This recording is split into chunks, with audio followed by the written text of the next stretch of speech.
Welcome, ladies and gentlemen, to another review. I'm the real FNA, and tonight I'm taking a look at a film from 1978. That movie is Halloween. For every review up until this moment, I've covered things that I've either never seen before or haven't seen in a long time. Tonight I'm going to make an exception, because not only is Halloween my personal favorite time of the year, but I thought it would be fun to chill out and talk about this movie. So, with that said, grab your dry popcorn balls, stale candy corn, and maybe a razor apple or two. It's time to kick back, relax, and talk about Halloween. The first thing I want to talk about is the simplicity behind the story. It's a story that we're all familiar with. A serial killer escapes from an insane asylum, his psychiatrist tries to stop him, murder ensues. It's a plot we're all familiar with. The simplicity of it makes it work incredibly well, without ever feeling dull or barren. One of the best things about this movie is its consistent flow and pacing. The movie runs at around an hour and a half, and even in the slow and quiet moments, like near the beginning for example, it's never wasted. It slowly drops you into the atmosphere completely unprepared. It's as if you can smell this film in the air as you're walking on the sidewalk, wind blowing, leaves falling. Just that Halloween tone. And with the budget of an estimated $300,000 to $350,000, they knew exactly what to do in order to make the town of Haddonfield feel like an incredibly haunting place. Some may call the beginning act of the film too slow or too boring for its own good. In fact, I've known a couple of people who turned it off within the first half hour.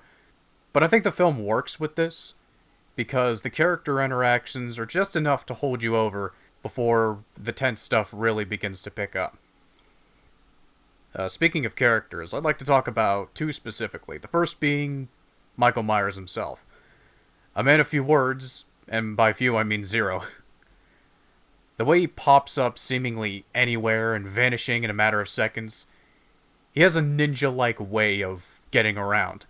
The way the kills are done, it's not all about buckets of the red stuff. It's all about the suspense and catching you off guard. It's as if Myers knows he's a stealthy bastard and toys with everyone before he goes for the kill. Hell, even when he's not killing, it's really creepy. Like when he's driving around, following the teenagers, or when one of the school kids accidentally runs into him.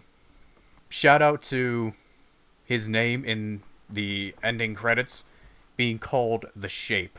That's fucking badass. I love that. The second character is Dr. Loomis. He's very determined to find Myers and do whatever he can to get him. One example where that kind of shines through without him just flat out going out to look for him is when he's in the car with someone and he's talking about drugging Myers while he's in the courtroom. The woman he's talking to says, "You sure you want to do that? He'll barely be able to sit up." To which Loomis replies with, "That's the idea." It comes off as having the same reaction as if he's being a smartass, but he's not being a smartass. He's just telling it like it is. To me, his best moment is easily when he's in the old Myers house and he's talking to the sheriff. Loomis describes to the sheriff the evil that is Michael Myers, like staring into his eyes and seeing nothing but the devil's eyes. That's all you need to make an already scary figure have an even more dark and haunting layer.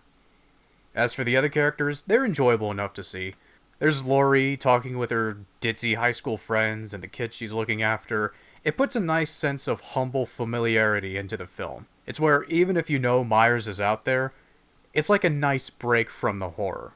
It also helps that the acting in general is really good.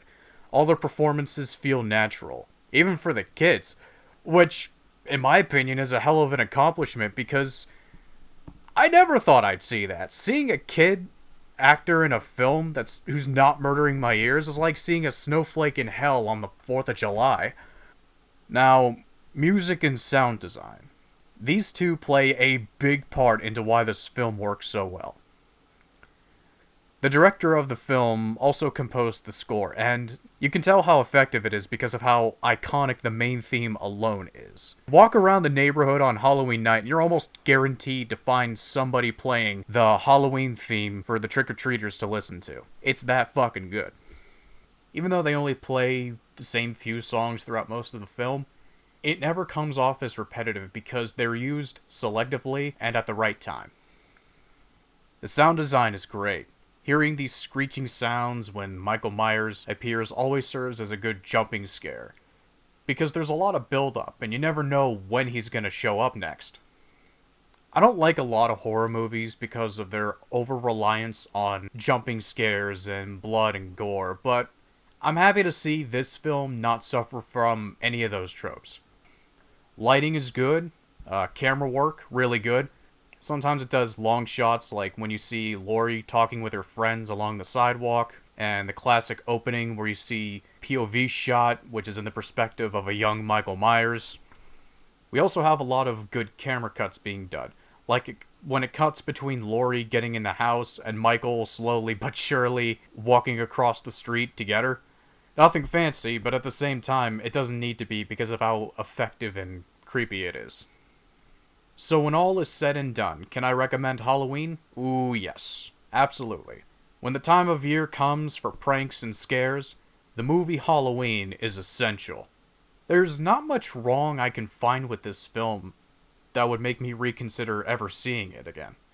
And like with 12 Angry Men, if you saw my review on that, the magic behind this film is accomplishing outstanding execution with a budget of negative $50. I guess if you don't like movies that rely on having a slow beginning approach before getting into the tense horror, then it might not be for you, but that's personal preference, and that's perfectly fine if you don't. I, for one, think it works fantastically here. Even 42 years later, there's still something about an elusive, faceless evil stalking an ordinary neighborhood that resonates with all of us. That ends another film review. Thank you all for listening, have a happy Halloween, and I'll see you all in the near future. Peace.